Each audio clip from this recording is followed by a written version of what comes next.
There are two kinds of vegetarians from India. Those who don't eat meat on Mondays or Tuesdays in front of their families, hypocrites. Don't trust them. And then there are pure vegetarian. Those who will move houses if their neighbor cooks fish. Pure vegetarian. Now just imagine our horror when my pure vegetarian family moved to Hong Kong in 2008. I don't know if meat eaters notice this, but there is this thick smell in the air. It's either fish or pork, just depends on which neighborhood you're in. And this is 2008, by the way. So this is way before being vegan was cool. There were no menus with green leaf dishes on it. Eating out was out of question for me. Except, well, there was one improvised dish that I could order at McDonald's. Big Mac, no meat. Yeah, the staff was very confused by this order. So, you just want the bun? Yeah, with the cheese and the lettuce leaf. It's gonna cost the same. Yes, I know. Pay first, come back. I come back to find that my Big Mac no meat has a beef patty. Big Mac no meat, I asked for, please. Says the staff. He takes the bun apart. He takes off the patty. He puts the bun back together and hands it to me like nothing happened. Bloody meat eaters. They just don't get it, do they? This was still my first year in Hong Kong when my high school organized a trip to Guangzhou. It was to a small town to build houses with Habitat for Humanity. And I knew that if Hong Kong is bad, China was going to be hell. But I really wanted to go on this trip. So my mom came to my rescue. She prepared me a whole survival kit. There were all different kinds of Indian breads. There were what we call sabzis, dry vegetables with spices, and there were mango pickles, and she had packed them and labeled them. Everything was in a nice insulated box. She cooked for hours, and I had everything I needed for 5 days. I gave my mom a tight hug before I got on the train to Guangzhou. This is when I had just started appreciating her cooking after coming to Hong Kong. I get to Guangzhou, I get off the train, my bag of food doesn't. I left behind my bag of food, my survival kit. I texted my mom in a panic.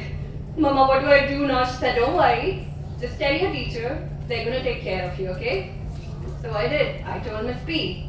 She said, don't worry, we'll make sure you never go hungry. I immediately felt hungry. It was still 3 hours before we got to our hotel, and then a dinner buffet was laid out for us. I walked past all the curries and roast, just like this, not trying to smell anything, and then finally I see this tray with something green in it. Now normally, choysum is not exciting, but at this moment, relief. But wait a minute. Just because it's vegetables does not mean it's vegetarian friendly. You could have cooked it in chicken broth. They could have put some fish sauce, who knows? So I start sniffing. My nose is very trained as a vegetarian. I can tell these things. Miss P comes over and she asks, everything all right? You got something to eat? Miss P, do you think this is okay for vegetarian? Oh yeah, it's just vegetables, it should be fine. Bloody meat eaters. They really don't get it. I walked past the greens and I thought, okay, I'm just gonna have sticky rice. That should be fine. Breakfast would be fine, right? Like there'll be fruits, There'll be bread, it'll be all okay. It wasn't. Breakfast was congee. And there were these small pink bits floating on the congee.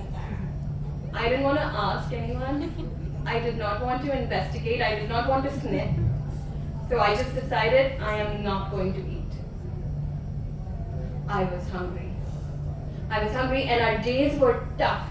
We were in hot sun all day, shoveling cement, digging mud, passing bricks. Oh, it was tough. And look at me, I'm not tough. I was the weak link, literally. We had formed this human chain to pass bricks, and I was dropping every second brick. Our unofficial team captain yelled at me and said, "You're like jelly!" Jelly has gelatin. Bloody meat eaters. Even their insults are not vegetarian friendly. There were some teammates who genuinely tried to help me in their own way. Just eat the curry, take out the meat and just eat the curry, as if the essence of the meat has not seeped into the curry. Don't eat the meat, eat the fried rice. You know what? You have not lived until you have had char siu. I was not living. I was dying day by day. Why are you vegetarian? Some of them asked me, and trust me, every day I wondered the same thing. But anyway, by the fourth day, I think I kind of knew what to expect. I had figured out that there are some tricks I can do. So I'm not getting any Indian basmati rice, but sticky rice is alright. Sticky rice with soy sauce can be nice. Sticky rice with soy sauce and chili oil, now you've got yourself a dish. And also, just don't ask if the choiceum has any fish. Not doing anybody any good. I survived. I had 5 days, all done. I think I went to bed hungry and woke up hungry every day, but that aside, it was alright. So our last day, our teachers took us to a gala dinner, Chinese style banquet, big round table, lazy Susan in the middle, dish after dish, smell after smell. But Miss P said she's going to order me a fried rice, a vegetarian fried rice. I said, "Miss P, make sure there's no egg, and no meat, and no prawns, no fish. And can you also ask them to cook it in a separate pot than the meat fried rice?" And she gave me a look. I don't think she was taking all my requests, but I was looking forward to what's gonna come. And my fried rice comes. It's not bad. It has some beans, it has some carrots, it has some spring onion. I'm looking forward to eating it. Just then, the main dish for the rest of the table arrives. It's a duck. A whole Peking duck. It sat on the lazy Susan, just like it was sitting in a park. The only way to tell that the duck was dead, other than the missing feathers, was because it has LEDs instead of eyes. I was not going to look at that. I was not going to smell it. I was just going to admire my plate of fried rice. Our unofficial team captain got the honors of chopping the duck. He gets up, knife down, hacks the head off the duck. The head of the duck rolls onto the lazy Susan, rolls and rolls off the table and lands straight on my plate. My plate of fried rice now has a duck head sitting on top. And it's looking at me like this, with LED eyes. All right, I think I'm done. I was hungry, but I had lost all my appetite. I just took a cup of pu'er tea and put it right here.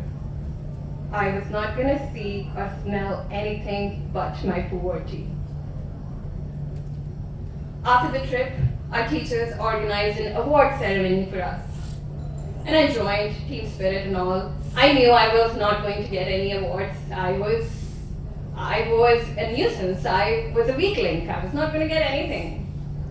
But then I heard Miss B call my name. I went up to her and I see a trophy in shape of a plastic chicken drumstick.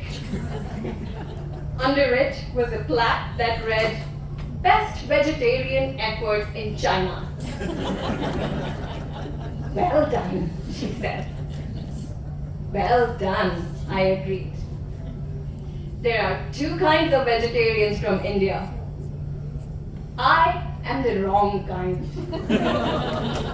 But I survived.